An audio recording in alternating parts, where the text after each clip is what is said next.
Welcome into the best in true crime podcasting. This is True Crime Tuesday. I'm your host, Tim Dennis. Got a really good show today, folks. We're going to go a little bit off the beaten path, but not really. If you remember when we first started True Crime Tuesday, we started it with two things in mind. One, it was going to be about true crime, and two, it was going to be about true crimes that fit in with the supernatural. But today, when we go off the beaten path, we're going to talk about a thriller that's a fictional thriller, but it also ties into the supernatural. And we're going to talk about a really, really good story, folks. Oh my gosh, I got the privilege of being able to read this book right here by Emily Carpenter. This one right here. Oh my gosh, it's so good. It's called A Spell for Saints and Sinners. And I'll tell you, this is one you're going to want to put on your spring reading list. And I know a lot of you in this audience who listen to the Wednesday and Thursday show, Darkness Radio, are going to absolutely love this book. This book is so rich as far as its character development. It's rich as far as its supernatural interests. There's everything from ghost tours to Savannah to witchcraft to all kinds of things that you can sink your teeth into. And we'll get more into it here with Emily Carpenter. Let me introduce you to her real quick. Emily Carpenter is a best-selling author of suspense novels, including Burying the Honeysuckle Girls, The Weight of Lies in Gothic Town. Born and raised in Birmingham, Alabama, she graduated from Auburn University and worked in New York City as an actor, producer, screenwriter, and behind-the-scenes assistant for CBS shows such as the World Turns and Guiding Light. Never heard of them. I don't know what you're talking about. And before returning to her southern roots, she now lives with her family outside of Atlanta, Georgia. I want to welcome in and thank her so much for being here. Emily Carpenter, thank you so much for being here today. Tim, thank you for having me. I'm just sort of glowing with that introduction. Thank you. Oh, I tell you, I think one of the best compliments you can ever give someone is by saying, you know what, if I can pick up your book and right away within the first third of the book, say, you know what, I've cast all your characters in my mind and I can tell you exactly what they look like. And I've assigned faces to your characters based on their actions and their words and who they are. And I can tell you exactly what they look like. And in my mind, I have it all not only scripted out, but I could tell you what they look like in the movie. Yeah, I love that. That's amazing. That is a huge compliment. Yes. That's how invested I was in this book. Oh, I love that. Thank you so much for saying that. And just, we authors put so much work into our books, and not only do we want to tell a great story, but we do want to literally lift you out of your day and bring you into this world that we've created. So yeah, that's a huge compliment. Thank you so much. I'm glad you liked it. Absolutely. Let me ask you this. Now I know in Gothic Town and other books you kind of dabbled, but this is full on supernatural, paranormal. You're in that world. What got you to take that dive and specifically with Savannah? What got you to really take that dive into the worlds of not only witchcraft, but the paranormal in general? Yeah, so I write in the Gothic genre, and I write in also a little trail off of the Gothic is the Southern Gothic, and that genre in itself always has sort of ghostly kind of possibly supernatural things, possibly not. In one part of my life, I love Savannah. I live in Georgia.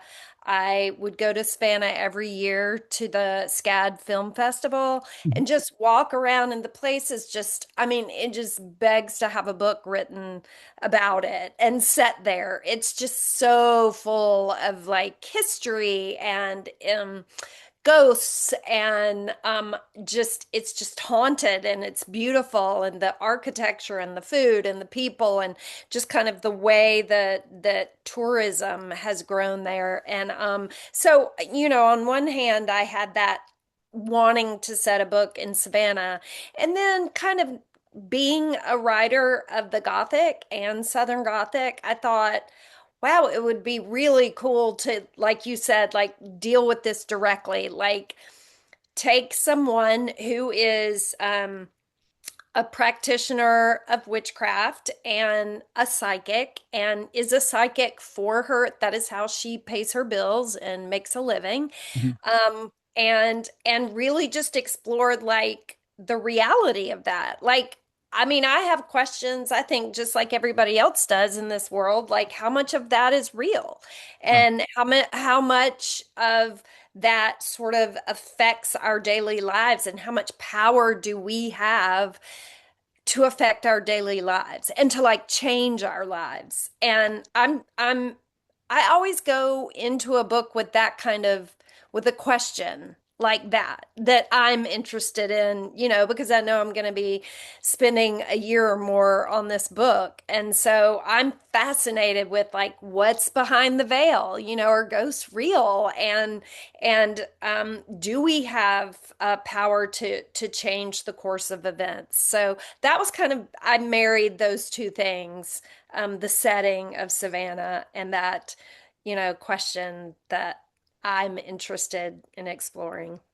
What I think even what I think even psychics will appreciate about this when they read this book is that the main character Ingrid, at times, as she's going along her journey in this book, even she at times doubts some of the things she's getting Yeah. psychically, or when she's going to cast certain spells. And you were very respectful of the fact that you say, I'm not a witch, but I'm respectful of what it is I've researched. And so I don't go too far into what it is I'm doing. Or, you're very respectful of what it is you're dealing with. Yeah, I will say that I approached this book from the perspective of, and I told this to my editor, I was like, look, as much as I love practical magic and hocus pocus and all these kind of fun witchy books, that I am approaching this in a very grounded way. And I wanted Ingrid to actually be have a real practice. Once I got into the research, I realized that I was such a newbie. It was going to be really hard.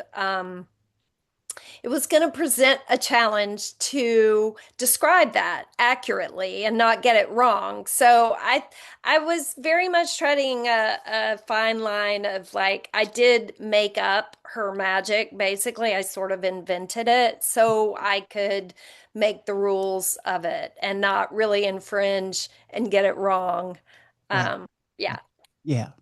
But what you did get right, as far as the psychic part of things, are psychics, real psychics don't make a ton of money. And you kind of got that right. Yeah. Um, I mean, look, it's everyone's struggling. Not everyone, a lot of people are struggling, I, and I look, it's hard to get out there and make a living, and it is yeah, I just wanted, even though Ingrid is good at what she does, mhm. it's still a struggle for her to pay the bills. And look, taxes on those big old, she inherits this, crumbling townhouse from her grandmother that is on one of the squares in Savannah. And the taxes on those things are astronomical. And the upkeep is, really expensive. So she has some very grounded, real world worries. Yeah. Yeah. Yeah. So there are aspects of this book where I'm like, wow, it's almost like you took up residence with some of these people for quite a while before you even decided to write the book. The other thing that got me too, and I'm just getting to some of the ancillary things before we jump into the plot here, is Yeah, of course. uh, I do have some friends that run ghost tours in Savannah. So the fact that you, Oh, wow. yeah, the fact that Cool. you glommed onto one of the characters, Boney, who runs a ghost tour there in Savannah, I thought was kind of funny, and because you have some ghost tours that have the air of distinction, and you do have some that have kind of the gimmicky feel to them. And Boney, I think, had the more gimmicky feel to his Yeah. ghost tour, which made me chuckle a little bit. That Yeah. I mean, that came from an actual, as I was researching the book, I went on a ghost tour, and it was led by a guy who was a former Savannah cop.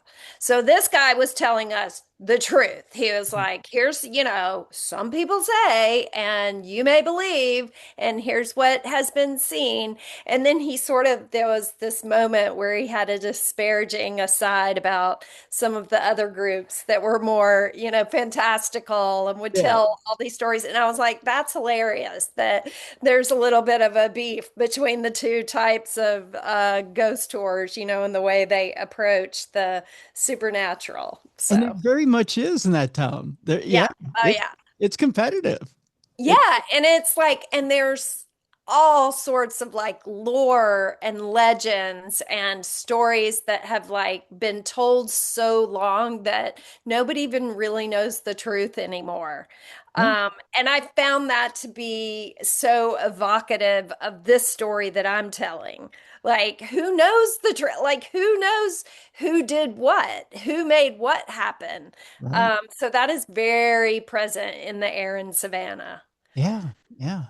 Um, let's see here. Let's get into the beginnings of the plot of this book, which, I said I kind of cast some of these characters in my mind um as I began to read the book. And right away in the beginning of the book, you get introduced to one of the main characters in the book, and that's Edie. And Edie comes out right away, and in the first passage is about pirates. And you're like, wait a minute, I'm getting dropped in the middle of something about pirates. Yeah. She starts to quote to Ingrid, a young Ingrid, a quote about pirates and to beware. Yeah. And you're kind of like, wait a minute, why am I getting dropped this knowledge? And then it all starts to make sense that Edie is kind of on her last legs. This is kind of the end of her life, but she's dropping this knowledge on her as kind of a not a euphemism, but it's kind of her drawing a parallel to something in her life that she's going to need later. Yeah, she's really giving Ingrid a warning as Ingrid goes on living, and Edie knows she's at the end of her life, and she wants to warn Ingrid that there are pirates out there who will, fly a flag of friendship.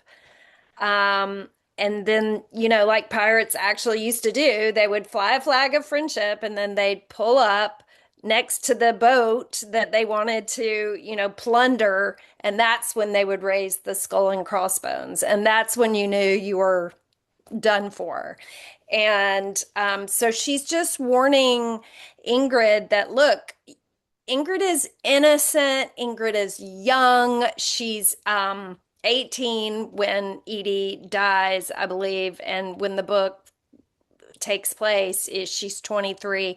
So she has a lot of life to live. And I think Edie, um, as you go throughout the book, Ingrid does discover more about Edie's story than Edie ever shared with her. And Edie has encountered some of these people in the book, the Loeffler family and some other families. She's encountered them and she knows what they're about. And she wants Ingrid to be ready to Yeah. face them. Yeah. Yeah. Um, so as you pointed out earlier in the program, uh, Ingrid has pretty much inherited everything that was Edie's. She's inherited her business. She's inherited her home, which is a beautiful Gothic home there in Savannah. Hmm. And she's inherited some of her client list, not a lot of it, but she's trying to keep up with the business. She's trying Right. to, Right. keep all of this together. Not, yeah, it's kind of really died down. And also, Ingrid is taking advantage of that, Savannah is this hot spot for tourists for bachelor parties. And so she tries to take advantage of all of that. But it feels like sand kind of seeping through her fingers. She Yeah, feels like it's slipping away, and the yeah, house is starting to fall into disrepair. yes, Meanwhile, she's got a roommate that she lives with who's more like a brother to her, although it feels more like he may want something more, and his name is Miles, right? yes. She met Miles. He also leads ghost tours with Boney. And he is immediately, found out that she had some sort of leak in her kitchen and was like, I can help you with that. And, he did. And after that, he moved in and never left. And he's just like the live-in handyman. I mean, it just kind of works for them. He helps out as best he can, patching the roof and fixing the leaks, and brings in a little bit of money. And yeah, and they have formed a really close bond of friendship. And I think, yeah, there is that question. Ingrid is not attracted to him, but she does kind of feel possessive of him in a way. And he does her as well. They do kind of have a little bit of a codependent relationship, I think. Yeah, yeah. I mean, there's very much the sharing of Twilight Zone episodes and things. Yes. Yes. There's this commonality between them, but Yeah. they very much feel like it almost feels like a brother-sister relationship more than anything. Yeah, and they have some things in common from their childhood that kind of give them that kind of bond. And yeah. Yeah. Boney, who is Miles's partner, though, is something completely different to Ingrid. Can you Yes. explain what he is to her? So Boney is kind of a how shall we say, friend with benefits, and they That's a good they way to have put it. Yeah, yeah, I was like, how can I say this delicately? Um, yeah, they are very close friends, and they do have a romantic relationship from time to time. And but I would say Boney is a little bit, he's kind of this side character who you're really not sure like whose side he's on or who he's rooting for, but he does tend to continually show up when Ingrid needs a friend or when Ingrid needs somebody to tell her the truth. And I think as the book goes on, you realize, oh, he's like a good guy, and he might have his issues. He's like this kind of ladies' man, and he dresses up and does these very theatrical ghost tours and loves the attention. But like he does, I think, very much care about Ingrid and also feel protective of her. Because Ingrid is a little naive, and while she does have a great psychic gift, she doesn't always use it to protect herself. right. So, although Ingrid has this little family around her of Miles and Boney, which is just fine, we all aspire for bigger things. I mean, I Yes. think that's pretty much all of us do, right? Yeah. We all in our mind's eye see ourselves doing bigger things than what we're doing. And I think we all kind of fantasize that we're going to get there one day. And Yeah. that's what keeps us going. I mean, that's Yeah. what keeps the engine Yeah. turning, right? Yeah. Ingrid has this idea that if she can just get that break, Yeah. that she can get the business going again, that she can get the roof repaired on the house, that she can get things flush, and she can get things back to where Edie had them, right? Yeah. Yes. And I think that she wants to, not only does she just want to pay her bills, she wants to make Edie proud of her. She wants to do right by Edie's business. And so I think so Sailor Loeffler comes in. Sailor is the daughter of the wealthiest family, basically, in Savannah. And Sailor's having her kind of downscale, poor man's version of a bachelorette party that her bridesmaids have demanded. They were like, we want to do the kitschy Savannah bachelorette party experience. And so they come in to Edie's or Ingrid's for a reading, and Ingrid does a reading for Sailor and just nails it.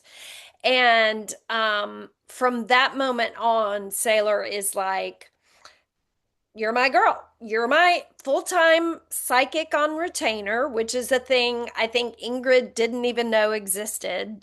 She's going to get this regular paycheck. She's going to do readings for Sailor, for her family, for all their friends.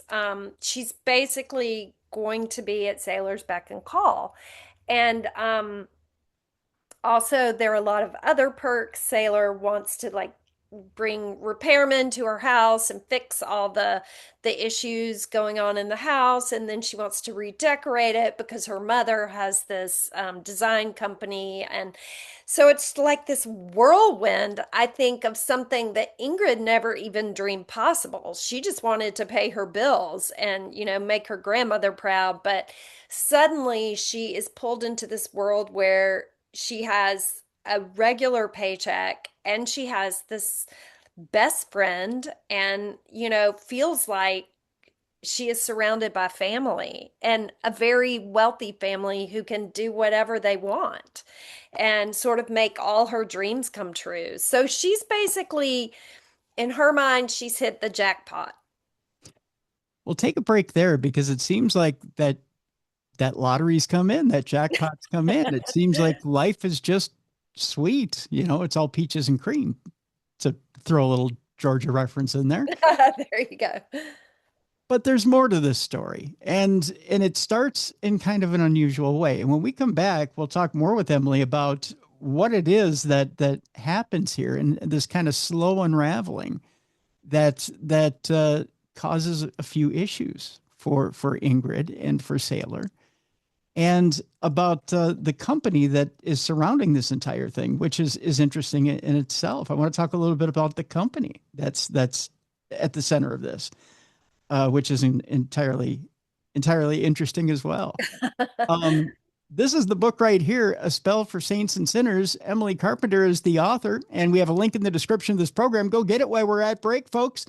And when we come back, we'll talk about this incredibly fascinating book. We'll talk about Ingrid's journey with Sailor. We'll talk about the players that are involved in the Loeffler family, because they're incredibly interesting as well, and what they have going on. And we'll tell you how Miles gets involved to get Sailor to start doing some bidding for Ingrid, because that whole thing gets kind of discombobulated as well. So that is all coming up in just a moment. But first, folks, I want to tell you a little bit about our sponsor today, Jelly Bean and Julia. Speaking of sauces, did I say sauce? That's that's the company we're talking about actually a little bit later. But speaking of sauce, and I spoke of sauce, you didn't, Emily, but I spoke of sauce. The sauce over at Jelly Bean and Julia is some of the best sauce in the Twin Cities, especially Coon Rapids, Minnesota. I'm talking about apple bourbon barbecue sauce. I'm talking about the Holy Trinity. I'm talking about some of the best barbecue sauces in the Twin Cities, but you can get that at Jelly Bean and Julia and much, much more. Some of the specials going on this week include not only happy hour on Tuesday and Wednesday, but on Friday, you've got that smoked prime rib dinner, folks. We're talking some of the best smoked prime rib in the Twin Cities. It'll remind you of the prime rib they used to have over there at Tequila Berries, including that world famous tequila berry salad with that sweet and tangy salad dressing that you remember.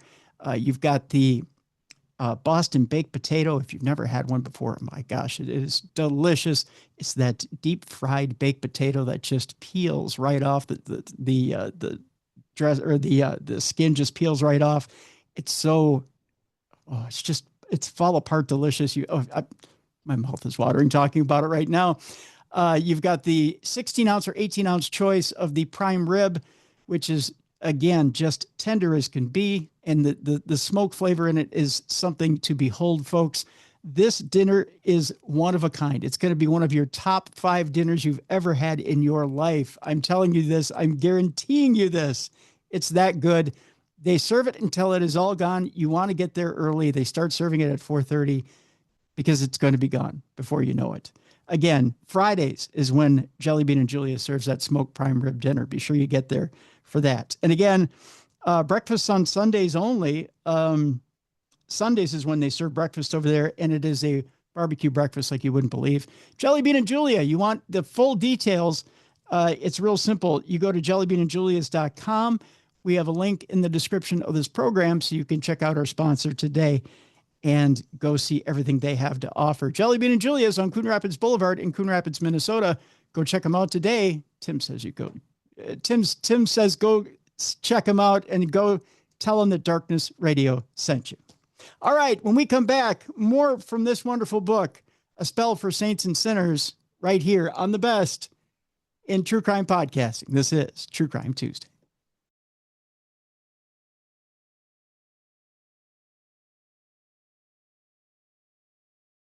Welcome back to the best in true crime podcasting. This is True Crime Tuesday. I'm your host, Tim Dennis. This is the book right here, A Spell for Saints and Sinners. My guest is Emily Carpenter. And folks, I got to tell you, this is a book you're going to want to put on your spring reading list. This is, I only wish I would have had good weather so that I could take it outside on the porch, could have spent some good time outside on the porch, and had some warm weather to read this book, because it's one of those books that you're going to want to savor in some nice weather. Maybe take a nice beverage outside and just take your time with this book and really savor it this spring. That's definitely one of the ones you're going to want to put on your list for this spring. When we left people, Emily, we were talking about the fact that our main character, Ingrid, had run into the Loeffler family, and Sailor in particular, who is the daughter of the Loefflers, who, I don't think we had mentioned this yet. She's the supposed inheritor of the company. Now, I say supposed because she's got competition from her brother. We should kind of set up the Loeffler family here. Yes. There's a company here, a sauce company. Yes. Tell us a little bit about that. So the company is called Savannahsauce. Very original. But it's the kind of sauce that is, you put it on everything and everybody in the country loves it. And it's some kind of, in my mind, some kind of amalgamation of like Chick-fil-A sauce or barbecue or Valentina's or, something like that. And so it's a large company and corporation, and started by past generations of Loefflers. And now Loeffler, the dad, he runs it. He's CEO. And Sailor is his oldest daughter. Rill and his wife Scoot.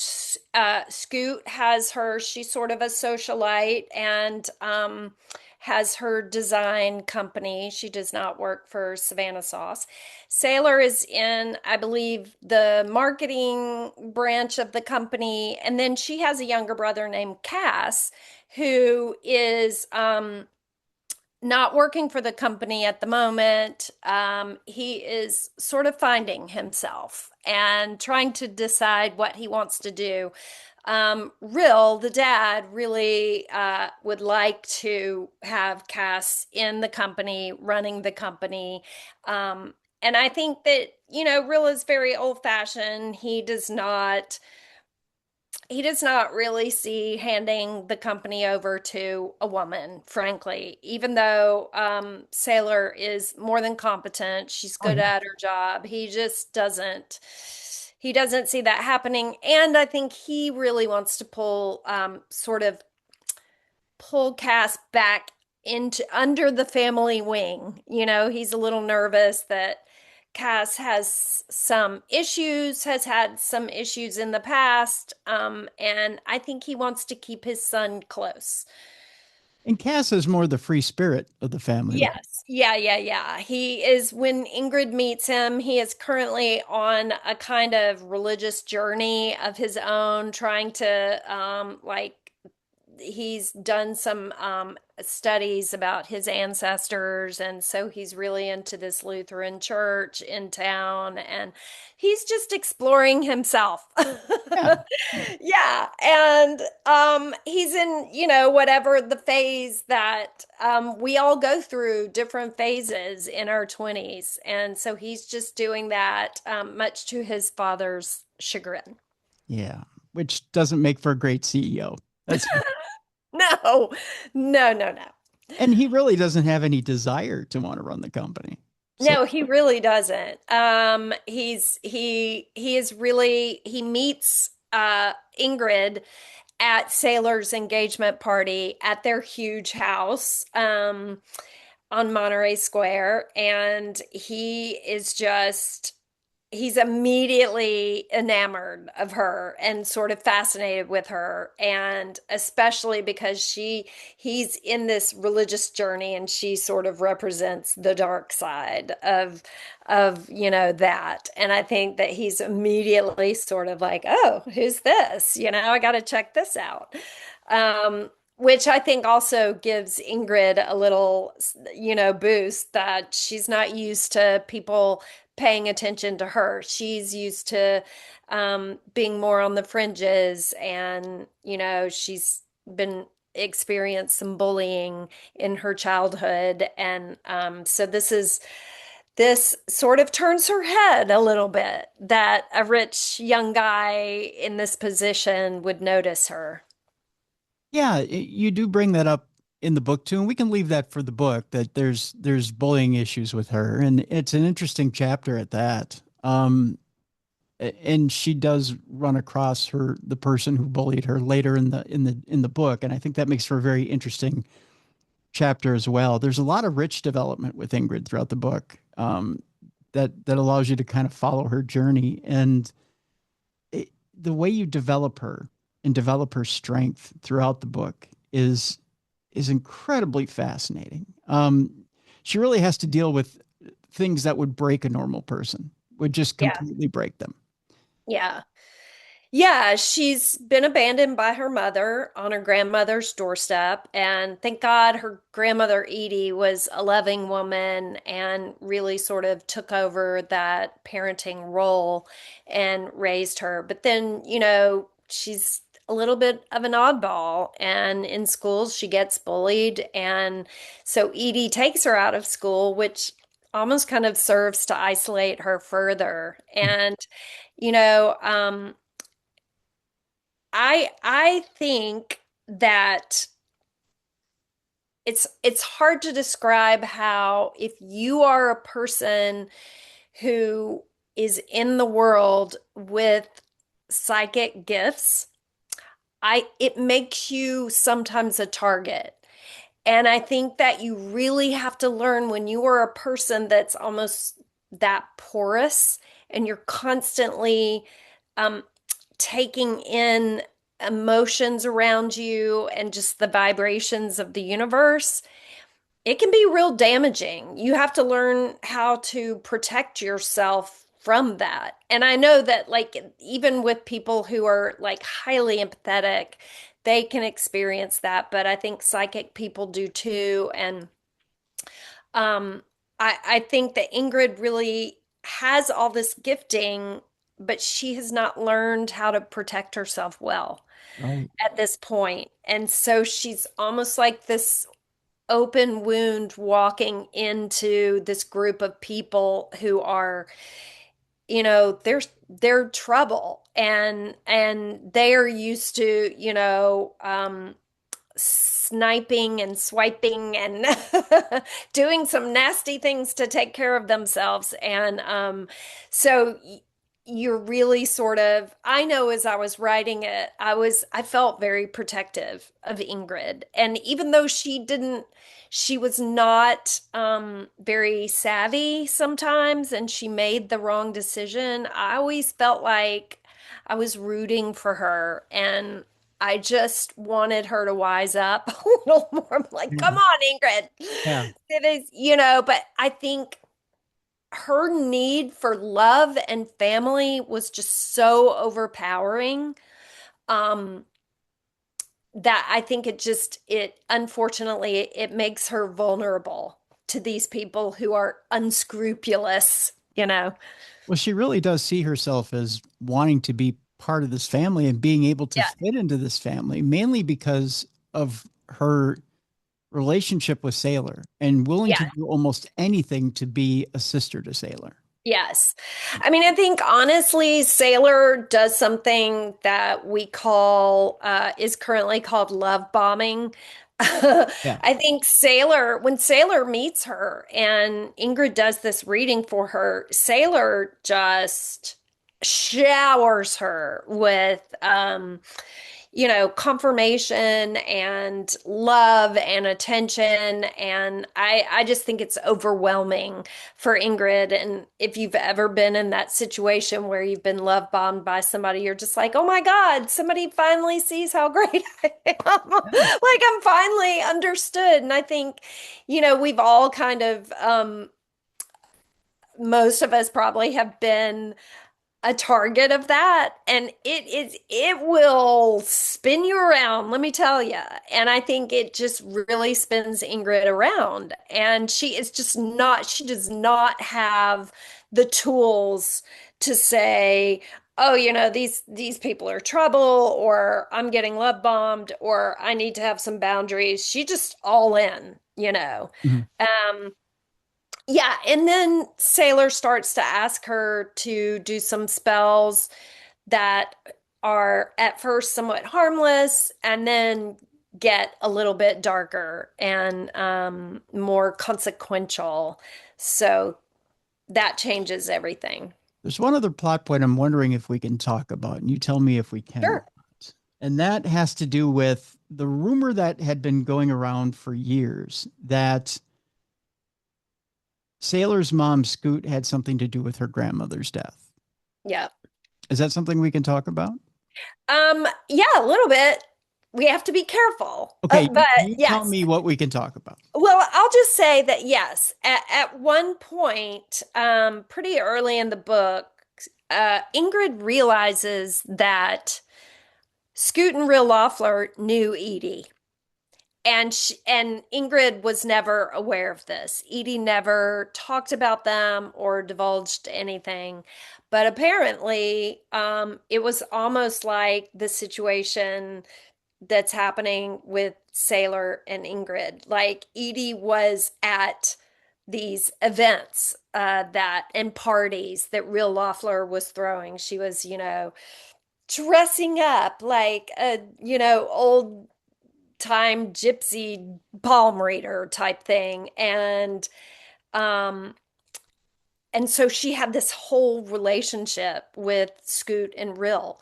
And one of Ingrid's neighbors finally does, or friends, tells her that there was some scuttlebutt going around that Rill had a crush on Edie, who was older than him, an older woman.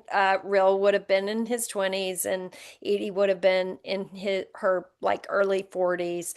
And of course, Edie told him, no, no, but this made Scoot very jealous. And so there is that rumor that possibly there was some shenanigans going on. Okay. So this rumor gets to Ingrid, and this sticks in the back of her head too, Yeah. Yeah. and influences her in Yes. certain ways. Yes. Yes. It really starts the more she learns about Edie's life and relationship with the Loefflers, the more she realizes, oh, maybe some of this stuff that Edie told me before she died about the pirates, and look, and you got to like balance the weights and set things to rights, and maybe that wasn't just an old woman talking on her deathbed. Maybe that was like something real that really happened, that is now my duty to put right. Right. Yeah. There's a bunch more we can't talk about, folks, but There's so much. it Yeah. spins way out of control from there. Yeah. Yeah. And you won't believe where it goes from there. Yeah. But we'll just say that there's crime involved. And of course, we wouldn't be talking about this if there weren't some murders involved. There's some crime, there's some murders. Oh yes, Right. there's a lot of stuff, a lot of twists and turns. There's a lot of mischievous things going on. And of course, Yes. like I said, we wouldn't have Emily on the program if we weren't the case, but we can't tell you what it is or we'd ruin the plot of the book, wouldn't we? Read the book. That's right. So we'll just tell you at this point that this is the wonderful book right here. And it is called A Spell for Saints and Sinners. And it is, again, like I said, one that you want to put on your reading list for this spring and one that you're going to want to spend some time with. But again, it's one of those books that it combines all of the interests that you love here, not only on True Crime Tuesday, but on Darkness Radio. It pulls in your love of the supernatural. It pulls in your love of a good thriller. It pulls in your love of crime. It's got everything in it, and it's got these compelling characters that once you start to read about them, you're not going to want to put it down. You're going to want to know by the end of the book, where do we go from here? What happens next? What happens next? I guess without revealing too much, Emily, is there a second part to this? There, as of now, no. No? Okay. I do feel like another book about Ingrid, like older, wiser Ingrid, would be really fun. Yeah. And maybe Ingrid solving some crimes. I don't know what's going to happen. I do have a book coming out next year, which is totally different. It's a standalone, different book. So no, but if this book, I mean, I don't know how they decide those things. I think if, readers really respond to a book, there might be some interest from the publisher, but as of now, no, there's no continuation of the story. Okay. I Yeah. I tell you, I think as far as my audience goes, I think they'd absolutely love this one. I think this would be one that they'd want to continue to follow the adventures of Ingrid. But I tell you, I think you hit a home run with this one. Well, thank you so much. It was a lot of fun to write, and it's really gratifying to hear people say that they enjoy it. So thank you. Yeah, most definitely. Again, folks, here it is, and go out and get it right now. We have a link in the description of this program. It's called A Spell for Saints and Sinners. Emily Carpenter is the author of this wonderful book. And again, go get it right now. That's all I can tell you. I had a wonderful time reading it. I hope you will as well. And Emily, I want to thank you so much for being with us today. Thank you, Tim.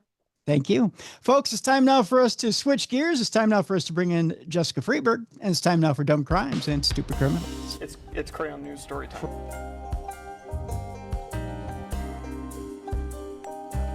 What happened with this dude, Christ Bearer? I heard he cut his penis off and then jumped off a balcony. Suspect pulls gun from butt, shoots twice at Denver police. What is your emergency? I need help. And what's the problem? I'm too high. You're too high? Yeah. It's that time again. Time you've all been looking forward to. It's time for Dumb Crimes and Stupid Criminals. So with that, I need my co-hostess. So with that, I will reach across the Twin Cities. It's very simple. And I will look for someone who is intelligent, witty, funny, pretty easy on the eyes. And also, even though she may be all of that, she's a slave driver. That's what Binder says. He said, by God, Mr. Tim, you're not going to bring her on yet again this week, are you? Because all you do is promote her, and all that happens is these sales of these 47 books that are out there, they go up and up and up in my charts. I can't keep up with my charts. You have no idea the work you create for me. And I said, oh, Binder, suck it up, buddy. We all got work on our plates, especially this lady that I'm about to bring in now. She's the ruler of worlds, the slayer of charts. I don't know. We have a lot of monikers for her, but here she is, ladies and gentlemen, Jessica Freeberg. I don't know. I know it's something like that, right, Jess? I don't know. I'm a little addled today. You do it a little different every time, so that works. That works. Something like that. I know. Same general idea. Same general idea, right? Making people miserable. Make it, well, yes, since 1947. No, I don't know. No, it's nothing like that. So there's got to be a slogan there somewhere. I know that. Couple of serious housekeeping items before we get to the funny today. Want to have people keep a mother and 3 children who are deceased in their thoughts and prayers. This afternoon, you might have heard Jesse Pierce, who is the NHL.com correspondent for the Minnesota Wild, deceased in a house fire in White Bear Lake, along with her 3 children and their dog. Oh, that's so It sad. happened very quickly, only 37 years old. So please keep your thoughts, prayers, good energy for their family and their friends who are suffering, grieving at this point. Such a young family, and it happened so quickly out on White Bear Lake. So please keep them in your thoughts and prayers. The other one that I want to put out there today before we get moving, and we will get moving here very quickly, is some of you in the Twin Cities are familiar with Tom Bernard, who was the lead morning show host for the KQ Morning Show for many, many years, has his own podcast that's been out there for many years now. Tom announced last week that he has Alzheimer's disease. Oh. And it is a cruel and unusual disease. No one on this planet deserves any type of disease like that, be it Alzheimer's, Parkinson's, whatever. Tom's been very kind to this show, has been very kind to me personally. I wanted to, again, and I don't care what side of the political aisle you fall on, whether you've agreed or disagreed with whatever he said on air in the past. I'm just asking people to put out, please, some kind energy, some kind thoughts and prayers for him in his battle with this disease. Like I said, Tom's been very kind to the show, very kind to me personally, and has employed me in the past. So I wish nothing but hopefully some sort of cure for this thing. Alzheimer's is a terrible, terrible, tragic disease. So I'm hoping that Tom finds some sort of not only relief but cure for this as we go along the days here. So Tom, I wish you the best, my friend. With that, let's get rolling with Dumb Crime, Stupid Criminals. I wanted to start off. We had a little bit of a creepy topic today, Jess, and we went a little bit off the beaten path with True Crime Tuesday and A Spell for Saints and Sinners, which was a fictional book which dealt with more in the supernatural realm today. I wanted to start off with a creepy story I found with a subject called frogging. Are you familiar with frogging? Well, if it's what I just included in a story I wrote about where they go out and they capture frogs at night, they go on the ponds or the lake and they go with a flashlight and kind of scare them out and then Not kill them even and close. Not eat even their legs. this. No, this is creepier than that. I'd rather take that in this story than what I'm about. Yeah. Frogging is the act of secretly living in another person's home without their knowledge or permission. No. Yeah, we've talked about I this don't like that at all. Right. This story is so unnerving and demented. I had to include it first to kind of keep you on edge, and then we'll throw in the funny and the unusual. This woman's in England and was accused of being crazy and being put on antipsychotics because she believed there was a man living in her house, and police told her, no, there's no one living in your house. Yet they found a man living in her loft. Oh my gosh. Yeah. Should we read this one real quick and then we'll jump in? Yes. All right. Please. All right.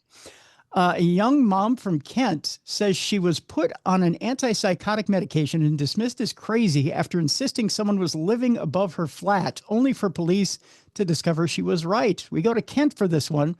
As I told you, frogging is the act of secretly living in another person's home without their knowledge or permission. 31-year-old Chloe was living in a new built block of flats in Gravesend with her 2-year-old daughter when she noticed that a hatch to the loft in her ceiling kept being left open. Okay, now that should be your first clue that something's not right. Right? Yeah. Either there's a person in there or it's haunted. That's right. She said, I thought it was strange, but didn't think anything of it, she told LBC. The spacious loft covered the whole of the flats on the top floor. Later that evening, she was watching television when she thought, there's someone there. They're looking at me. Chloe said she rang a friend who lived in the flat below, who reassured her there was no one there. But later that same night, when Chloe couldn't sleep, she heard footsteps above her coming from the loft. Okay, that's when you know there's something going on, right? Mm-hmm. You hear Yeah. footsteps. You're not crazy. Chloe said she called everyone, but they talked her down. They told her it was voices in her head and that she wasn't that she was crazy. that she was crazy. Not that she wasn't, but she was. No one would believe me, she said, but I don't blame the people in my life then. Chloe said she was known to mental health services at the time and was dealing with issues such as anxiety and PTSD. So she did have some issues, but that doesn't mean you dismiss what's going on with her. Maybe you should check it out, right? Yeah, no Okay. kidding. She says, I'm a different person now, but back then I was a little bit wild, she admitted.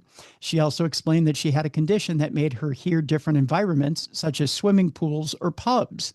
So she was hearing some things, but then again, you can't dismiss her completely. I still don't think you dismiss her completely, right? Oh, check it out first. Right. The following day, Chloe spoke to her next door neighbor who lived in the other top floor flat and asked him if he had heard any noise coming from the loft. He told her he hadn't and played her concerns down. He said he didn't hear anything and said it wasn't true. As the problems continued, Chloe said she was scared to go home and ended up frequently staying with friends because she did not want to be there. Despite bringing it up every day, her friends kept shutting her down. I didn't blame the people in my life because I was crazy at that point. After she had gone about it for so long, her friends intervened and formed an alliance. It got to the point where they thought I was hallucinating or having a psychotic episode. They sat me down and told me I needed to see a doctor. I started thinking in my head, maybe it's not true. Maybe I do need to see a doctor. When I saw the doctor, I told them, I think someone's in my loft and that there were people coming in and out of my house. I truly believed it, she said. Chloe was then put on, I believe this is ketiapine, which is an antipsychotic drug used to treat mental health conditions such as schizophrenia, bipolar disorder, and major depressive disorders. Like Jean Slater, the fictional character from EastEnders who suffered with bipolar disorder, she went on to say, it was like I was not a real person. I didn't care about anything. I'd sit on my sofa and if my friend would ring me, I'd just stare at the phone. She added the medicine made her feel so drowsy she'd almost lost her job at Next. After about 2 months on the medication, Chloe said she was proved right when a man opened the latch blatantly in front of her eyes. What? Yeah. He was staring at me, and I ran downstairs to my friend screaming for help. I was shouting, he's in my flat. He's coming. That was so scary. Oh, my God. She was Oh my like, gosh. this is what her friend says. She was like, calm down. But I'd had enough. I'd seen him. I'm on antipsychotics and I'm still seeing it. Right? How do you deny her at that point? Unless you're trying to blame the antipsychotics for her seeing it. I can't imagine thinking that my friends were making that up or like hallucinating. They just saw someone come out of the Right. loft Right out of the with loft. their own 2 eyes. And staring at her. Chloe said she called the police, who took her accusations at face value. She said 5 people from different flats were watching her, thinking Chloe's having a breakdown again. Police went into the loft and discovered that a man had indeed been living there. Officers brought him down and found lots of bags and backpacks in the loft. The others were like, it's actually true. Yeah. Yeah, no I'd doubt. be so mad at all my friends. The man was led away in handcuffs, but other than that, Chloe had no follow-up. At the time, I was just happy that I was right. I was very smug, she went on to say. It turned out that the next door neighbor knew the man was up there and that it was his homeless friend. What? But he didn't want to rat him out. I can't with this story. It's just too many twists and turns. Chloe said she felt gaslit by her neighbor. Yeah. And he probably knew everyone thought she was crazy and he just let them. He let it continue. He was talking down everyone, saying he didn't hear anything, she went on. But he knew there was someone there. He was helping him. He was giving him food and letting him use his bathroom. That is crazy. Let him live in your house then. That's right. She went on to say it was such a weird time in her life, but she did wish someone had checked on the loft for her. I felt like Jean Slater, the fictional character from EastEnders who suffered with bipolar disorder, she went on to say. Chloe also believes her gender influenced the way she was treated in the situation. The rest of the floor I was on were men, and I was a 20-year-old single mom at the time. She added that she felt targeted by the neighbor who knew there was someone living up there. He knew full well When asked if she ever received an apology from her friends, Chloe said instead they laugh about it now. She also lives in Gravesend, but in a different home. A spokesperson for Moat Housing told LBC the safety of our customers is very important to us, as it was at the time of the incident 9 years ago. Thanks to reports from customers living in the building, we were able to work with the police to investigate the incident, leading to an arrest. We secured the loft space shortly afterwards and have had no further reports of frogging. But still, I mean, my God, what a story to think that's just insane. That's just absolutely insane. All right, I tell you what, we'll move on and go into another story here. This one sent in by, I believe it was Jana who sent this one in. And again, folks, if you have a story for us here on Dumb Crime, Stupid Criminals, you can send it in, tim@darknessradio.com. I take it there's no one living in your attic, Jess, that's for sure. No, thank goodness. That would be terrible. That would be terrible, that's for sure. Our first story today is sent in by Jana. A woman begging for money in a store is arrested after speeding off in a very expensive sports car. A woman who claimed she had fallen on tough times had been arrested alongside her boyfriend after a Colorado deputy said he saw them drive off in a very expensive sports car. Fallon Frederick and Neo Gabrielson, both 21 years old, had apparently been driving across the country in the vehicle, which had been reported stolen under allegedly violent circumstances, while begging people for money to fund their trip along the way. The Moffat County Sheriff's Office said their ruse finally came to an end on Tuesday after employees at the city market in Craig called 911 to complain about a young woman who had reportedly asked people for money and disturbing their customers. A lieutenant then responded to the scene and spoke with the woman, who authorities have since identified as Frederick. She then allegedly told the deputy that she had fallen on hard times and just needed help getting home to her mother, according to sheriff's officials. Being the good-hearted soul that he is, our lieutenant gave her a few dollars, it read. However, things quickly took an unexpected turn as the lieutenant watched Fallon walk across the store's parking lot and get into the passenger seat of a very expensive sports car. That might be a problem. Finding the optics suspicious, the lieutenant decided to call in the license plate, only to find out that it had been reported stolen out of Washington County, Oregon. That's another huge problem that the lieutenant happened upon. He quickly pulled over the vehicle after it had left the parking lot. During the traffic stop, a police canine alerted authorities to the scent of drugs and paraphernalia, and it was located during an ensuing search. It later tested positive for fentanyl. Oops, that fentanyl will get you in trouble every time. The search of the vehicle also uncovered a diary in which Frederick reportedly documented her and Gabrielson's travel through multiple states. In it, she allegedly described how the pair took advantage of kind-hearted people along the way who were by begging for money. Authorities described the diary as one of the more helpful pieces of evidence we've seen in a while. So, Jess, not only did they take advantage of people, they kept a journal. Nothing like leaving a little evidence behind. One of the worst ideas ever. Gabrielson and Frederick were taken into custody in Moffat County, Colorado, where they were facing auto theft charges. They also are awaiting extradition back to Oregon to face criminal charges there. In the meantime, officials at the Moffat County Sheriff's Office say they are now working to return the sports car to its rightful owner. They did not provide details about the vehicle's make or model. As always, they say we appreciate the vigilance of our community members and the occasional diary entry that makes our job a little easier. The sheriff's office wrote a little bit facetiously as well. I can't blame the officer when he sees a young lady who looks like this walk up and say, you know, I just need a couple of bucks to get me back home to mom, right? Yeah, I mean, she's very pretty, so. Yeah, so I'm sure he's like, well, you know, I guess I can help you out to get home to mom. But then when you see one of the members of the Black Eyed Peas driving a sports car with her, well, then by gosh, I think you probably want to. Wow, I thought I was hating my bangs. His are totally crazy. Right? See? It always can be worse, Jess. I mean, it just, you know, consider that his bangs are atrocious. They're wild. Yeah, they really are. I would have asked for double the money back after that cut right there. That's for sure. Well, speaking of a police chase that ends in a bad way, Tom sent us this story. And this one ended in I think it was Tom who sent us this one. It might have been someone else. Sometimes I get it jumbled up. I really should write these things down, Jess. I really should. Keep a journal. I should keep a diary, but I might get busted with it and then get in trouble. Never write anything down. That's what they say in the Godfather movies, right? Or it was Goodfellas, one or the other. Police chase ends with a state trooper in handcuffs after stop sticks are deployed.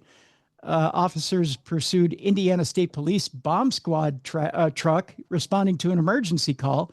This one just got more discombobulated as we go on. We go to Austin, Indiana, where a police chase in late September ended with a state trooper in handcuffs after an officer used stop sticks to flatten the tire of his bomb squad truck.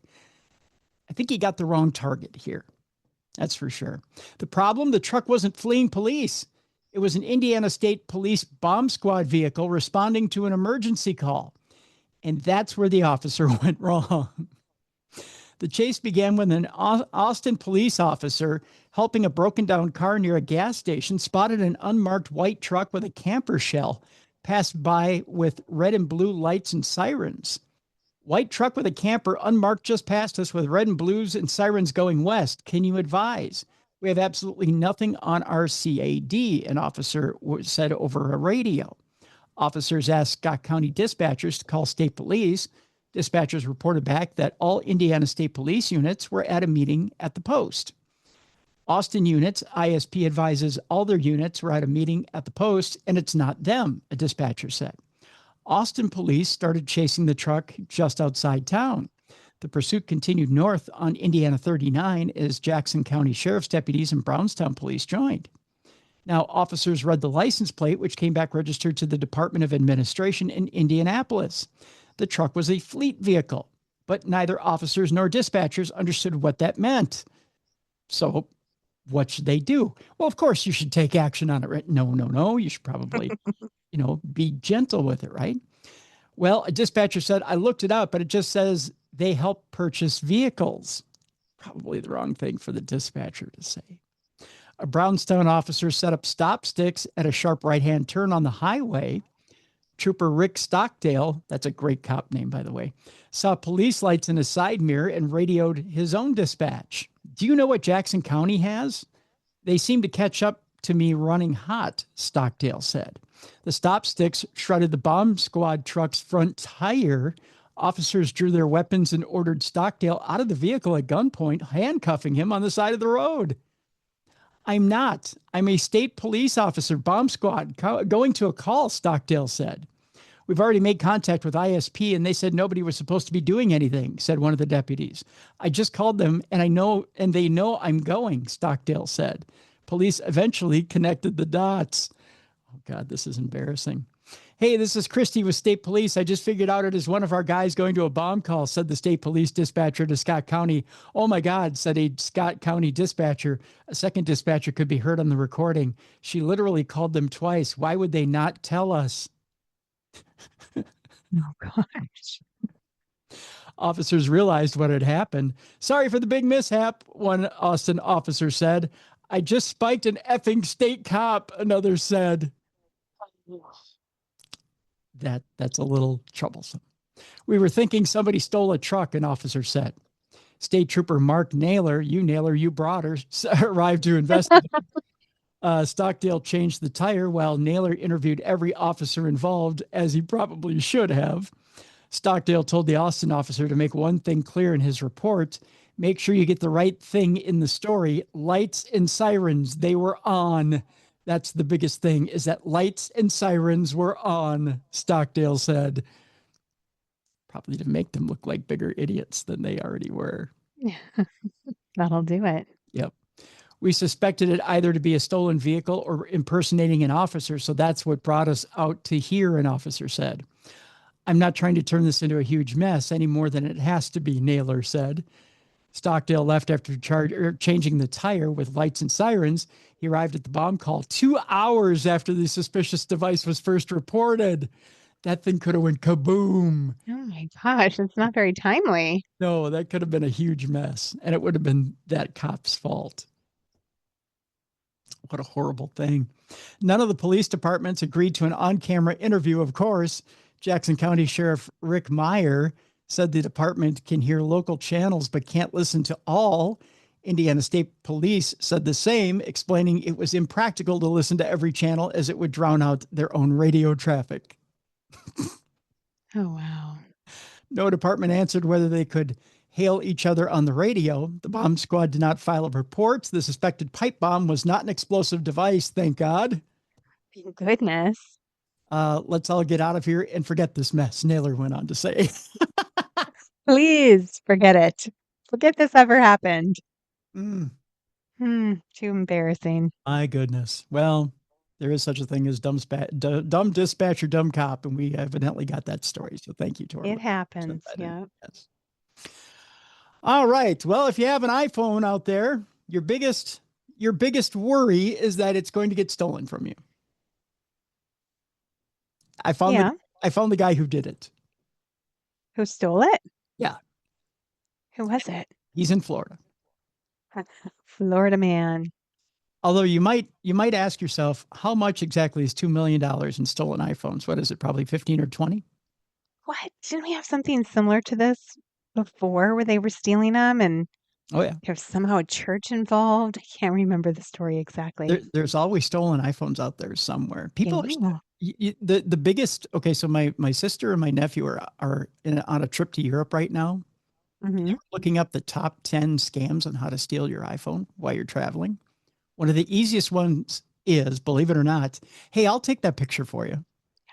Oh, yeah, I suppose. They hand your phone over to take a picture, and they run off. Nothing but selfies when I travel.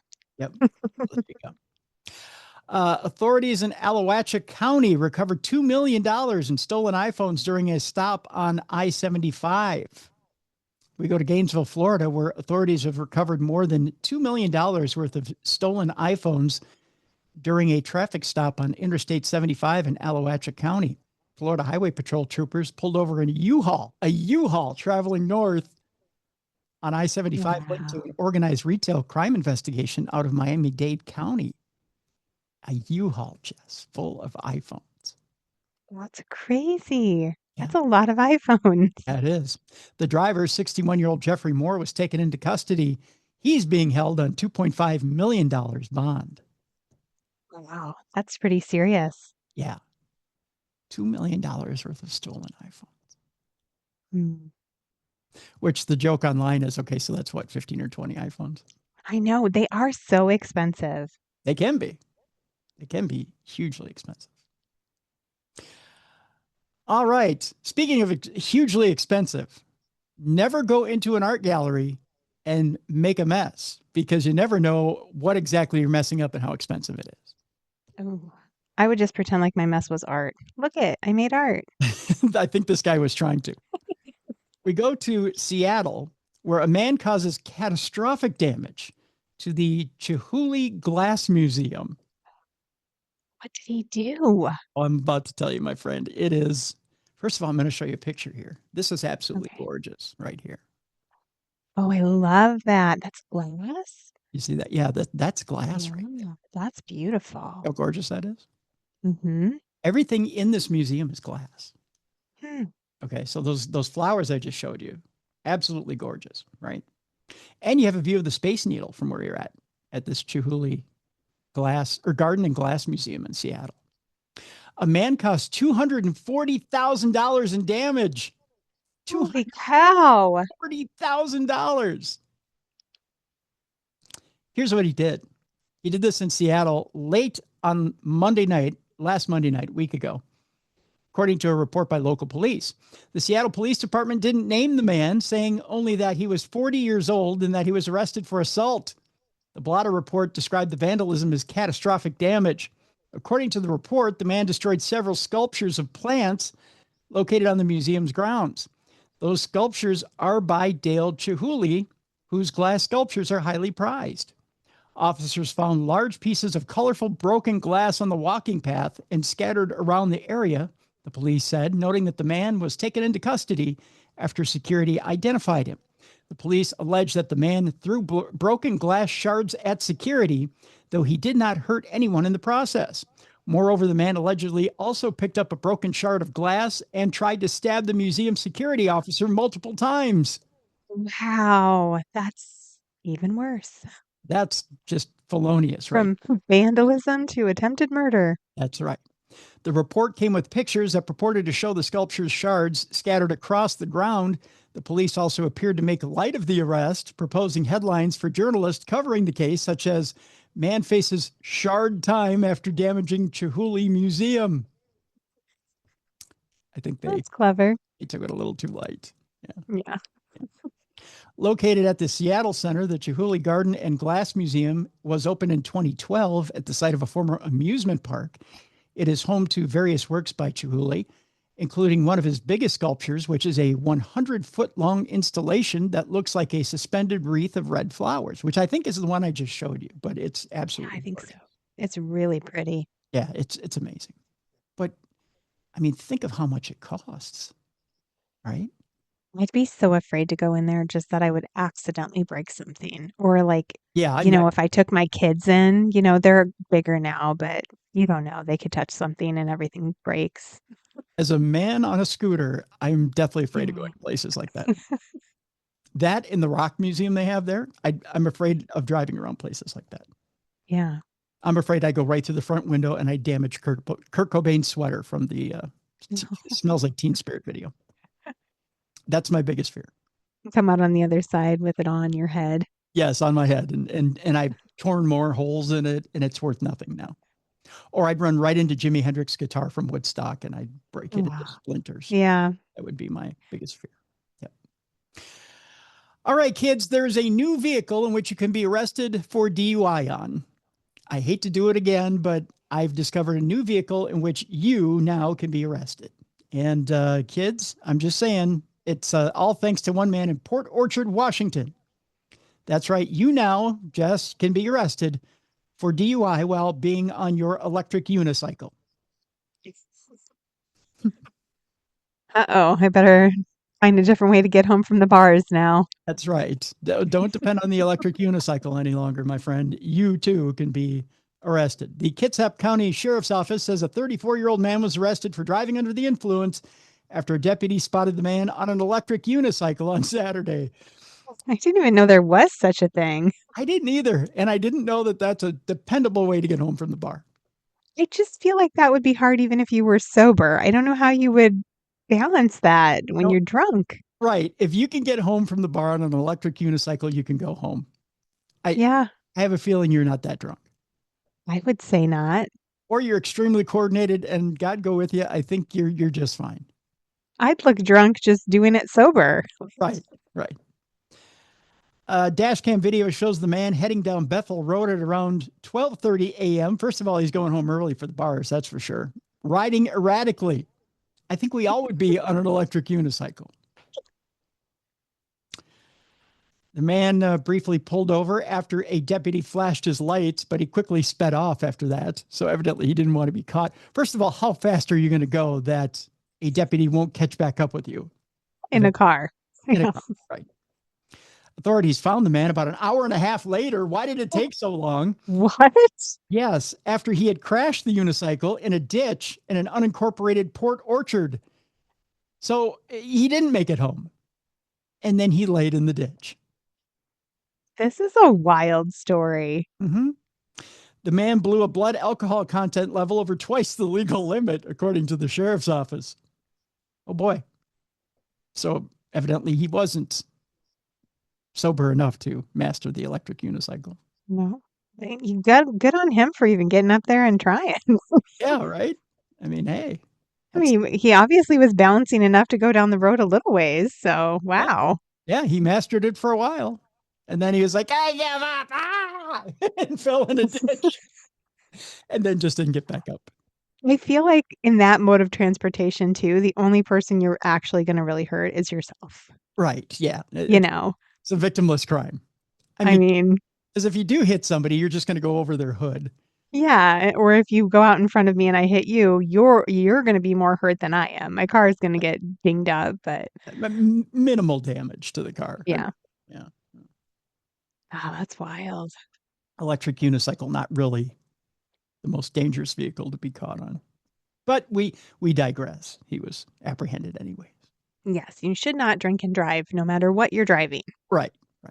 You're exactly right, Jess. But this man, whoo, boy, did he. I sure wish I could have seen it. Me too. Yeah, I wish there was video. But I guess not. What I like is he had the cojones to go, you know what? I'm getting away from this trooper. He's like, oh, snap. And then he just like pedaling faster. Yep, because he's like, you know what? I'm turning on the electric setting. That'll get me out of here. How did it take him so long to catch up with him? That's the crazy part. Yeah, I don't know. He took the off-road option. I don't know. Yeah, did he like go down an alley that was too skinny for a car? Like, maybe. Maybe he went down a really skinny alleyway and lost him. An alleyway only a unicycle could make it through. That lost him. He did the Pink Panther option. Yeah. Crazy. That was it. Our next story, you think that's good. Are you ready for this one? Yes. Get them while their pants are down thing this week. A man tried to pay his bail with funny money, and he almost got away with it. Funny money, like from a game? It was a forgery. But a South Carolina judge noticed the $100 bills contained Chinese writing. Oops. But are you ready for this? Here, let me show you a picture of this guy, first of all.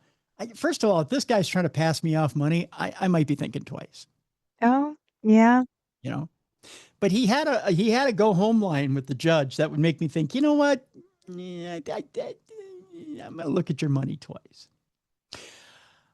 Here's a reminder. When you're posting your cash bill to get sprung from the county lockup, make sure to hand the judge counterfeit $100 bills. That's what 33-year-old Patrick Alexander did when he was arrested Saturday for trespassing at a property in Chesterfield, South Carolina, according to police. After a night in jail, Alexander was brought before Judge John Davis, who had set bail at $250 on the misdemeanor charge. It gets funnier. Given back his belongings so that he could retrieve bail money, Alexander pulled out a wad of cash and handed Davis three $100 bills. Then he looked at Davis and he said this line to Judge Davis. He said, "Go ahead and keep the change." He was a little cocky about it. That's pretty ballsy. That is ballsy. Davis, who told Alexander that he could not keep the extra money, noticed the cash's color did not look right. And when he flipped the bills over, the jurist saw Chinese writing on the back of the money. It's a dead giveaway. So he knew it wasn't quite right. As if the foreign characters were not proof enough, a detention officer used a counterfeit currency pen to determine that the money was fake. Instead of being freed, Alexander was hit with a pair of new charges: forgery, which is a felony, and contempt of court, which is a misdemeanor. And now his bond was increased by $6,000. Something tells me he's not going to pull that wad of funny money back out to pay the judge. I mean, he probably shouldn't. That would be ill-advised. That's right. When Alexander's funny money was booked into evidence, police noted that the defendant had actually handed the judge 4 fake bills. So he tried to tip $150 to the judge, not a paltry $50. He was just trying to be kind. Yeah, just trying to be nice. Yeah, he's like, "Here, judge, here's a $150 tip. You can keep the change, take the wife out for something nice." Nice dinner, maybe, at the Outback. You know? I hear this. Or a nice local Chinese restaurant where they won't think the money's suspicious. They'll be like, "Oh, nice. Oh, you're number 15 tonight." Yeah. No, it's not. Yeah. If you think that's bad, Jess, by the way, if you're getting exceptional health care at the hospital, there's no rule saying you have to leave. Like, for example, if you're at I know a particular hospital here in the Twin Cities where the omelets are amazing. They're out of this world. So if you'd like to not leave that hospital and just get an amazing omelet every day, don't leave. I wouldn't mind that. Someone bringing me some breakfast every day. You know how I know this? Because there's a lawsuit right now by a hospital against one patient who refuses to leave the hospital months after formal discharge. Oh, it gets so expensive, though. It costs so much to stay in the hospital. It does. But you know what? This patient is still there. They haven't left. They've been there since October.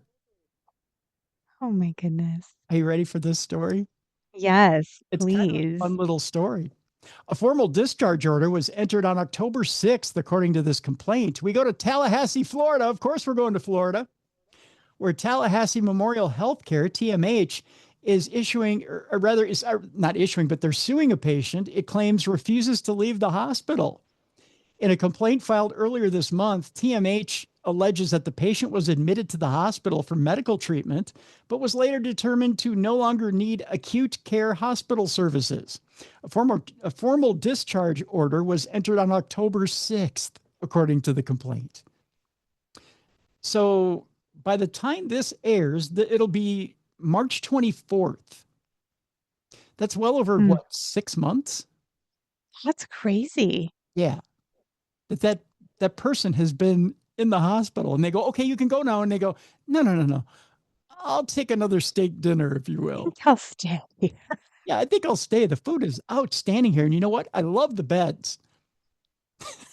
It is nice to have a little hospital vacation. I mean, I hate to say that. Well, every once in a while, you need to get away from home. Yeah, I had kidney stones after I had Brielle, and they put me in the pediatric ward because I needed a baby bed right next to me because she was a newborn and I was nursing and stuff. And they were so nice to me there. I was like, I am so happy to be here right now. I mean, I was in terrible pain, but I'm sure they give you great drugs for it, though, right? they did. Yeah. And then I just kind of zoned out and Life it was was nice. wonderful. It was Yeah. warm. You had a nice bed. They They fed me. fed you. It was quiet. Every time Yeah. a baby was born, there was these cute little chimes, ding, ding, ding. Yeah. It was a happy place. Yeah, it was all happy. It was all good. TMH claims the patient has remained at the hospital and continues to occupy a room at the time of filing on March 2nd. That's crazy. They were still there. According to the complaint, hospital staff have made repeated efforts to help the patient safely complete discharge, including coordination with family members and offering non-emergency medical transportation to obtain necessary identification. On November 24th, TMH provided written notice to the patient requiring them to leave. In other words, get the F out of our hospital. Evidently, that didn't work. The complaint seeks a temporary injunction requiring the patient to leave the hospital, citing the limited beds, the patient's presence preventing the use of space for others needing care, and TMH staff resources being diverted to the issue. According to the court documents, a hearing is set for March 30th. Now, do you think that person shows up from the hospital to make the hearing, or do they do it by Zoom? From their hospital bed. Yes, from their hospital bed, because they can't make it, Your Honor, to the hospital in order to make this hearing. Eating their little cup of Jell-O. That's right. Having a nice meal while they're doing so.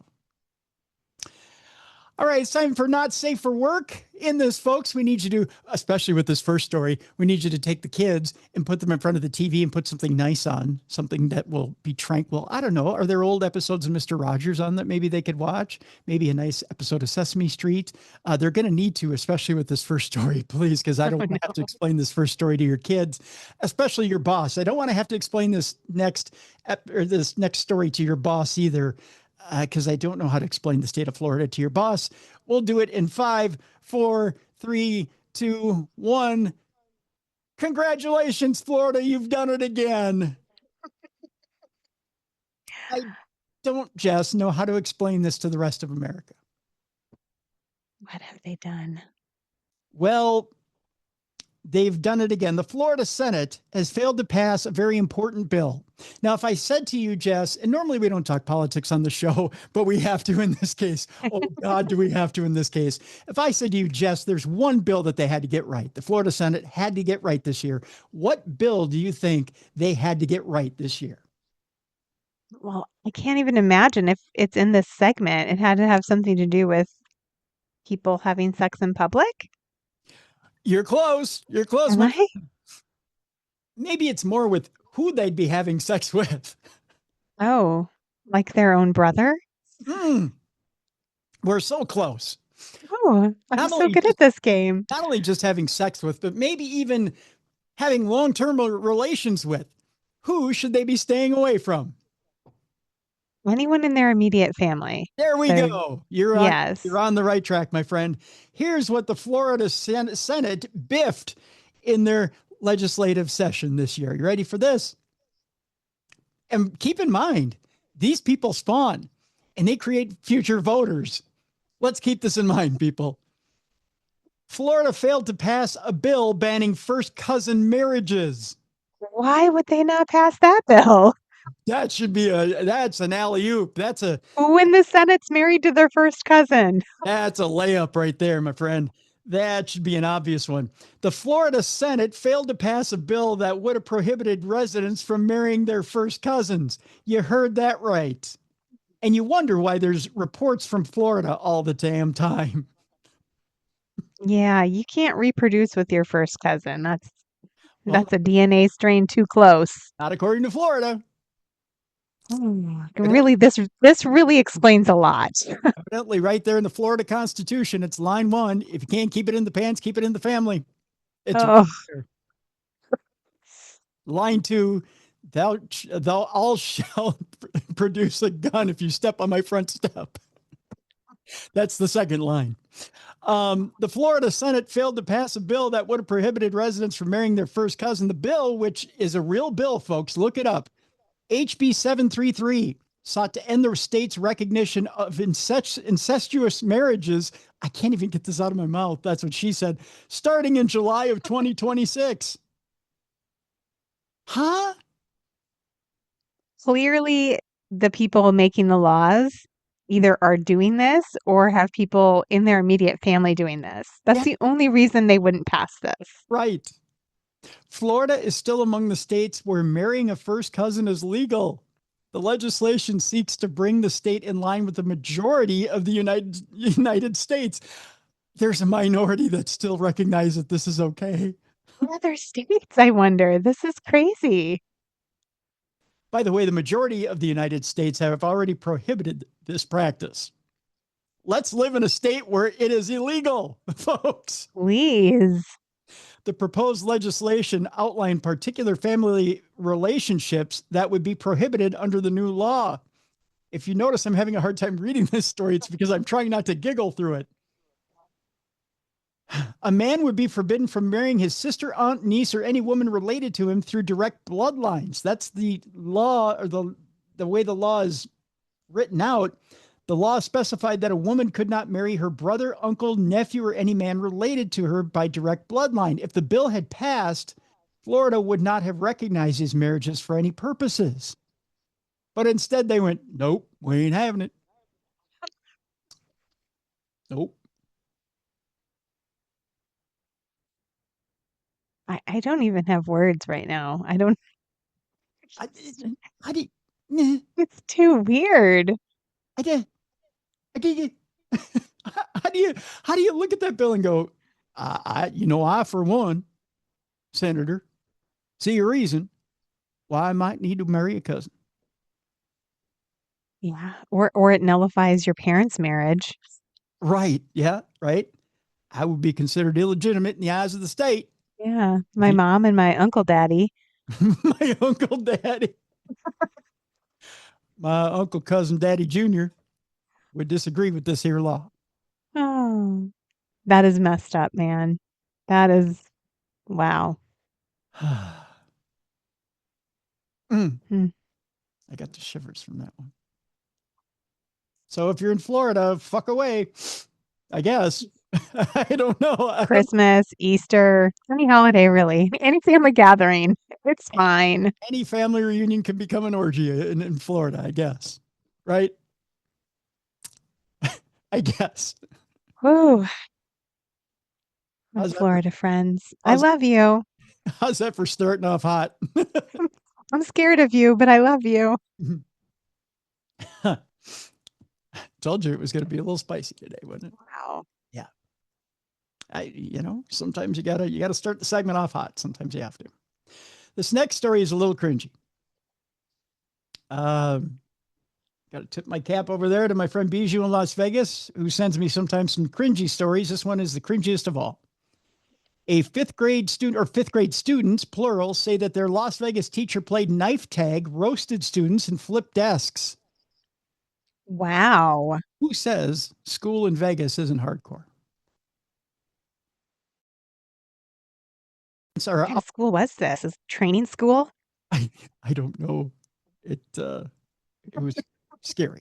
That's what it was. New documents are outlining the criminal allegations against the Las Vegas fifth grade teacher accused of child abuse and inappropriate contact with minors. The Clark County School District's police department previously announced the arrest of, I believe this is Ka Nam Wing, who is a teacher at Wing and Lily Fong Elementary School in the Northwest Valley on March 13th. Now, according to arresting documents, the school opened an investigation into Wynn, who is 51 years old, after multiple students reported inappropriate behavior, including the use of derogatory terms in reference to students, allegations of Wynn crashing out, in quotes, and flipping over desks in report of games that students were subjected to in class, including one referred to as knife tag. Now, if you're triggered easily, you might want to fast forward into the file. I'm about to tell you what knife tag was. School district police interviewed at least a dozen of Wynn's students who made similar allegations of inappropriate behavior and acts they say made them feel uncomfortable and scared. This, according to a arrest report obtained by Channel 13. According to the report, students claimed one game in Wynn's class, knife tag, involved Wynn pulling out a large cake knife out of his closet, holding it with a closed fist and turning off the lights. School administrators who searched Wynn's classroom told police they found a large serrated bread knife in a cabinet. Investigators were told about a teddy bear game, this is even more disturbing, in which Wynn would have students, predominantly female students, come to his desk. While seated at his desk, he would pretend to be distraught or cry and hug the students as a teddy bear to console himself. That, according to the report. One student told police it made them feel weird in a bad way. Well, if that don't make you feel weird, nothing will. It makes me feel weird just listening to it. Right. Some children described Wynn shipping, this is in quotes, students in the class where he would gesture at different students and declare they were dating, the report states. Students told police Wynn would also warn boys to be wary because girls were gold diggers. And some recalled Wynn roasting students, referring to them as special ed when they answered questions incorrectly. What? Yeah. Yeah, this guy was sick. Wynn students also alleged he touched their faces and hair in ways that made them uncomfortable. In interviews with police, they described Wynn as placing his hand under their chin or ears for them to rest on. Students also claimed that Wynn would sometimes pretend to fall asleep at his desk and that a student would have to hold his head up. This guy is weird. In an interview with police, Wynn stated that he had been doing some of these acts for years and justified it as a way to entertain the students along with rapport building, the report states. Rapport? Yeah. You're freaking them out. Yeah. This is some sort of psychological torture. He denied calling any student special ed, by the way, to police. Throughout the interview, Wynn justified his actions as a way to entertain kids, him being just funny, he said, to gain the class's attention and for rapport building, investigators wrote. At one point during the interview, Wynn mentioned that he could see why some of his actions were weird now that he was talking about it. So now he sees the error of his ways. I just never said the words out loud before, you see, so it didn't seem weird. Now that I bounced it off of somebody, now I can see where it's totally bizarre. But, before that, I thought it was perfectly appropriate for children. Wow. The knife, that's getting a knife out, turning the lights off. That's terrifying. Like knife tag? Did the kids tell their parents this? I can't imagine if my kids came home and told me any of those things were happening. Oh, I'd go down and play knife tag with the teacher, but it'd be me grabbing him from behind and right across the throat. There'd only be one tag, you're it. Yeah.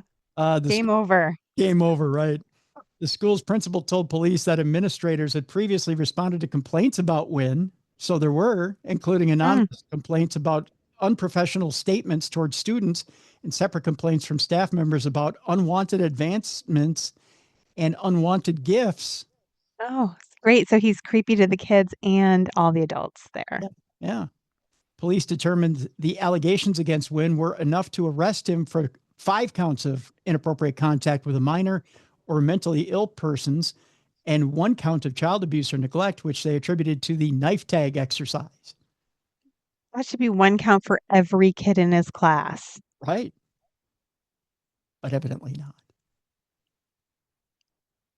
I don't get it. All right, we'll lighten it up here from here on out until we get to our palate cleanser, which, by the way, our palate cleanser theme is we might have made a mistake, which it's a little bit of a facetious palate cleanser today. We might have made a small mistake. Okay. Yeah. It's a bit of a facetious one today. In our next story, a naked man stole a beer, drank it outside of a liquor store in Lakewood, police say. Because he was thirsty. Yeah, every once in a while, you just got to get naked, steal a beer, and drink it outside of the liquor store. You know, we go to New Jersey, where a 69-year-old man began yelling alarming statements at police when they arrived, such as, "Back up, I'm naked, and I know where to put this thing in this beer tab." I don't know. Yeah, I just made that part up. Don't put your thing in the beer tab. No, it's sharp. You're sure to cut it off. Yeah, it's made of aluminum, sir. A man has been charged with lewdness and shoplifting after he walked into a liquor store naked and stole a beer, according to Lakewood police. The 69-year-old man, whose name and hometown were not released, thank God the hometown said we don't want to be associated with him. You can keep that to yourself. Lakewood police said the man was found naked outside Pine Cone Liquor Store on 2nd Street on Tuesday, drinking a 25-ounce Budweiser, which is just the right size if you really need your thirst quenched. Yeah, you're really naked and thirsty. Yeah, it's just hot outside, and you need the right amount of beer when you're naked. I think 25 ounces. It's like that show, Naked and Afraid, only in a liquor store. Yeah, but he's naked, parched, and needing some liquor. You brought her. He was accused of walking into a liquor store naked, grabbing the beer, and walking out without paying for it. Do you want to be the clerk really to stop him? No. And ask him where he's keeping the spare change? I mean, it might be the best day of my life if I worked in a liquor store, if that happened on my shift, because it's hilarious. It really is. I think I would take the money out of my own wallet and go, you know what, sir? I got you. I got you. Go ahead. We're good. Yeah, I got you on this one. This is my entertainment for the day. You just go ahead and you enjoy that beer. As a matter of fact, take all the time you need. I just want to see the reaction on the front stoop as you finish that beer. I am going to call the cops, though, but you just enjoy that beer. It's on me. I mean, not literally on me. I don't want you to drink it off me, but you go ahead and enjoy that beer. I want nothing that you have going on me. That's right. But you enjoy that beer, sir. Yeah, as long as you keep all of that to yourself, we're good. That's right. Sir, who should not be named because everyone is embarrassed of you. You go ahead and enjoy that beer. As officers approached him, the man began yelling what police said were alarming statements. I want to know what these alarming statements are. You too. Mm-hmm. He was arrested without incident and taken to police headquarters, the police department said. I want to know if they put a spit hood over him, if they covered him up with a shirt, if they, I don't know, just covered him up in one place with the can, what they did on the way to the police. See, there's not enough detail in this story. They just stuffed and cuffed him nude in the back of the car and drove away. And if they did, were there pleather seats in the back? Were they cloth? Did he stick to them? I need details, Jess. I mean, just remember these type of incidents. If you ever get arrested and stuffed and cuffed into the back of a police car, there's probably been someone's naked butt exactly where you're sitting. There's probably been ass juice where you are right now. Just yeah. Take that into consideration the next time you act up and get arrested. Behave, friends. Don't let it happen to you. Behave, friends. You don't want to ride the ass juice express. A message from your friend Jessica Freeberg. That's right. Stupid criminals. It's the PSA. If you think that's bad, boy, have I got worse for you. You know how sometimes people, when you're driving on the highway, Jess, they try and even up with you? Oh, yeah. on the highway, and it gets a little irritating. You're like, why Mhm. is this person trying to keep even speed with me? Yeah. What are they doing? We're not racing. Yeah, they try to maintain even Steven with you, and you're like, what's going on here? Yeah. One man made it perfectly clear why he was even Stevening with one other person on the highway. We're going to Keensburg. Where's Keensburg? I'm trying to figure out where Keensburg is, but I don't need to because this is alarming in itself.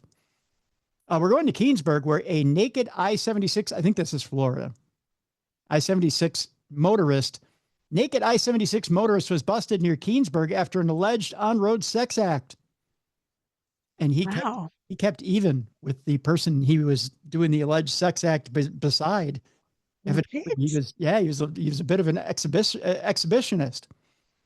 A traffic complaint on Interstate 76 near Keensburg ended with a 35-year-old man in handcuffs after deputies stopped a car whose driver was reported to be unclothed and allegedly masturbating while driving. Now, they say don't distract drive, right? Don't be distracted while driving. This guy was trying to handle 2 stick shifts at the same time. That's talent. That is talent.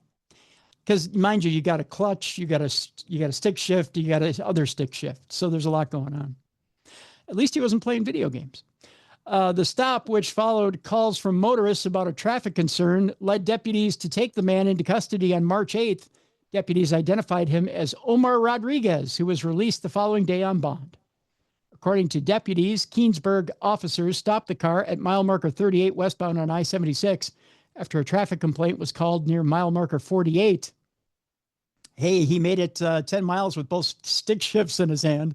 A reporter who had been driving behind the vehicle told investigators the driver matched the reporter's speed when he slowed and later appeared unclothed and allegedly masturbating while operating the vehicle.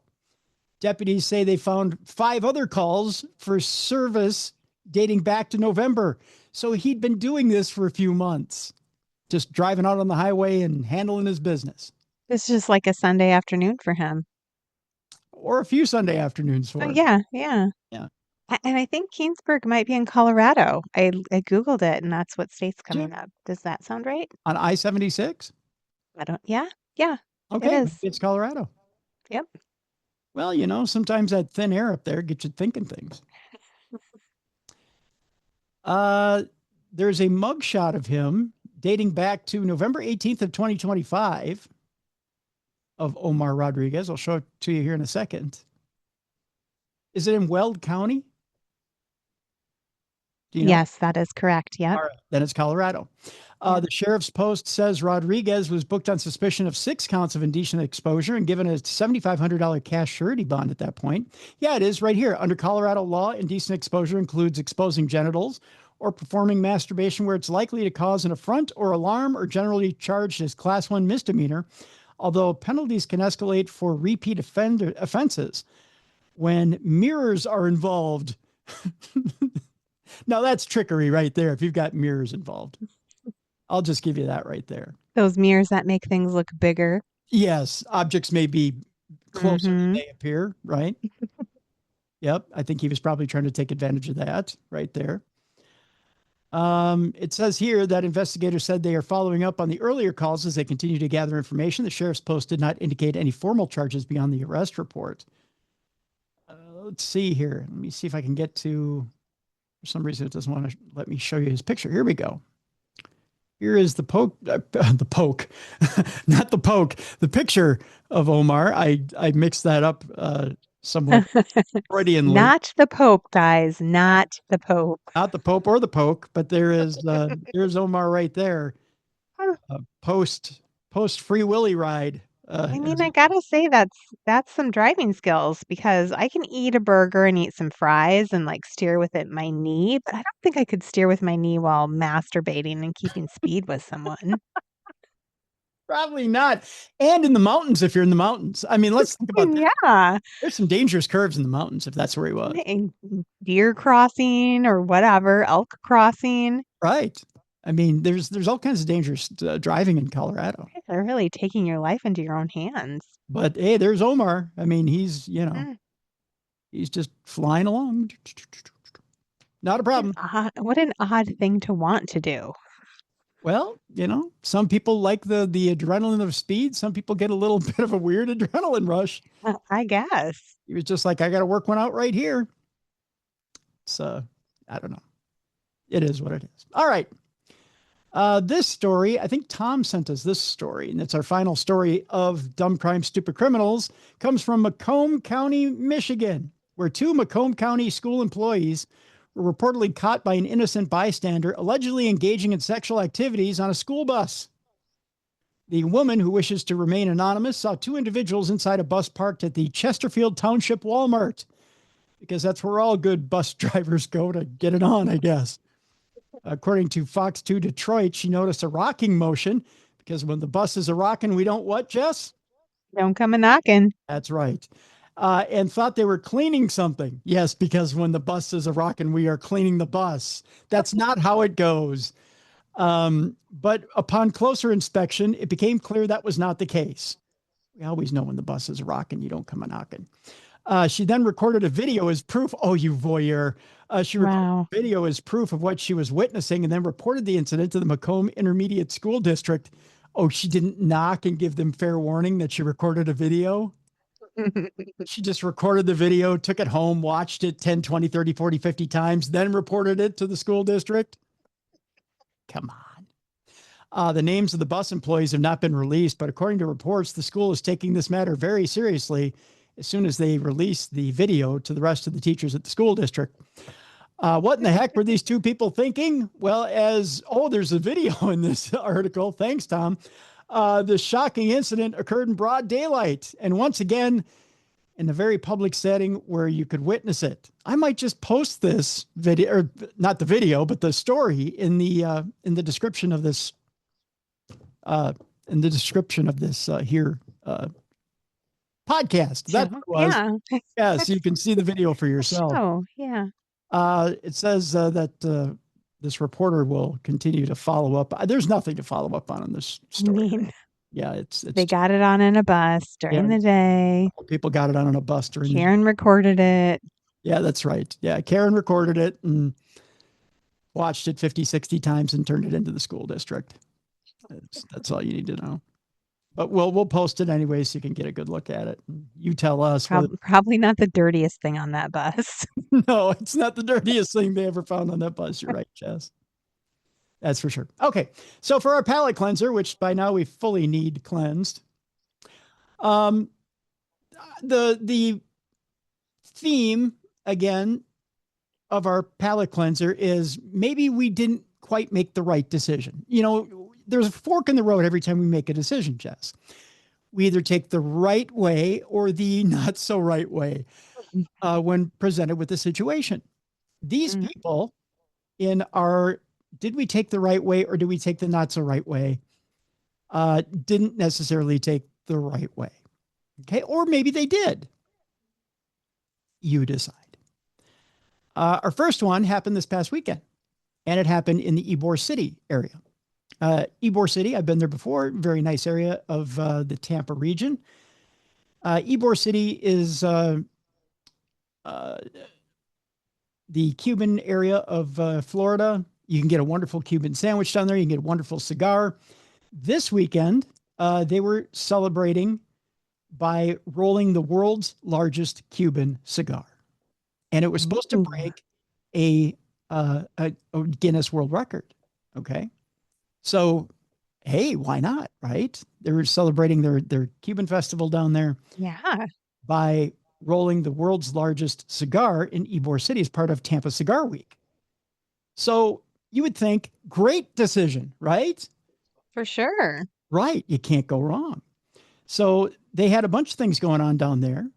Adelmo Matos is the queen of Ybor City, a 4th-generation Cuban cigar roller whose image adorns every inch of wall space at La Farona Cigar Factory and Lounge, right? And this past Saturday at 2 p.m., Odelma did what no one in her famous family, including, in fact, no one anywhere on the planet ever did. They rolled a 465-foot cigar, which is a new world record. The previous record, 295 feet. Wow. They almost doubled it. Right. Now, Odelma said, "This is important to me and my heritage." She said, "This is good for Ybor City too." Absolutely. Which there is not, it wasn't in Ybor City, but it was in Tarpon Springs, where there still is a family of rollers. The original roller for Fidel Castro is no longer with us. He passed away a couple of years ago, but his sons and grandsons have taken up the family trade. And they, as a matter of fact, they're anti-Castro, by the way. There's a huge target on the wall that's got Castro's face on it. But they learned the trade from their father and grandfather. And they rolled Dominican leaf with Dominican wrapper in the same style that the Cubans roll it. And they're amazing cigars. But it's throughout Florida. If you go to Florida, you'll find a lot of these different rollers. So they rolled this huge cigar, with the joke here being, okay, they got this huge cigar into the Guinness Book of World Records, but the joke here being, who came along and hollowed that sucker out to make the world's largest blunt? I mean, because that could have been the biggest mistake ever, right? Right. So there's a right way and a wrong way to go with certain decisions. Okay. So that's just the first story we have here as part of our palate cleanser. The right way and the wrong way you could have gone. Because you could have made the world's largest blunt out of it, Jess. And then that would have been the wrong way. The second one is really an oopsie. And we blame Frontier Airlines for this next one. Uh-oh. And this is the wrong way to go in this situation. Now, we all know there's certain passengers on an airline that need to be treated with some certain care, right? And we realize that flight attendants are under a lot of stress. Yes. People are not kind, especially in flight situations. They get stressed out, they're anxious, they get snippy. And working with the public is hard in any job, but especially in that job. Exactly. And we realize that flight attendants, they put up with a lot of crap. We'll put it that way. Yeah. Well, there's a TikTok video out there that is not kind to one Frontier flight attendant, and there's a reason. There's a deaf woman out there that claims she was removed from her Frontier flight for not listening. There's a point where we make a right decision and a wrong decision, Jess. As a flight attendant, if you come up and go, "Are you listening to me?" And the woman goes, "I can't hear you because I can't hear," you probably should say, "Okay, we have a problem here. Communication issue. Yes. Maybe I should be a little more understanding," right? They kicked her off the flight. Yeah. A TikTok video showing a deaf passenger being removed from a Frontier Airlines flight has sparked widespread outrage online after the woman said she was taken off the plane because she could not hear a flight attendant. The footage, posted by TikTok user Legally Swifty13, captures a tense exchange between airline staff and passengers on the plane as a woman explains she is deaf and had already noticed the accommodation on her ticket. Whoops. In the footage, a gate agent appears to advocate for the passenger while the flight crew insists she must leave the aircraft. Listen to the gate agent. Yeah. Yeah. The passenger, who is visibly emotional in the video, repeatedly says she is willing to comply, but feels humiliated by the situation. Right, of course. Right. She says in the clip while gathering her belongings, "I didn't do anything wrong." It's so embarrassing. This poor passenger. Text overlay on the video claims that Frontier's flight crew removed her from the flight because she could not hear instructions from a flight attendant. Despite the accommodation being listed on her ticket, it's on her fucking ticket. The gate agent is advocating for her. Yes, I can't listen because I cannot hear. She is deaf. In the caption, the poster said gate agents later apologized while helping her rebook another flight. Oh my God. I hope the person who threw her off got fired. I hope so too. Or That's at least terrible. suspended without pay for a long time. Yeah, some sort of repercussion. Along with that flight crew. The video has since clocked up to 943,000 views, prompting more than 2,800 comments in 3 days, and renewed attention to airline accessibility rules for passengers with disabilities. Mm.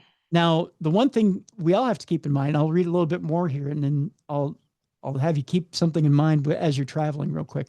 Frontier Airlines say passengers who are deaf or hard of hearing can request assistance either during booking or through airlines' managed trip tools, which this woman did. According to the airline's assistant page, crew members can work with travelers to establish a way to share important flight information once they are on board. She did. She had it marked on her ticket. She expected there to be assistance for her when she got there.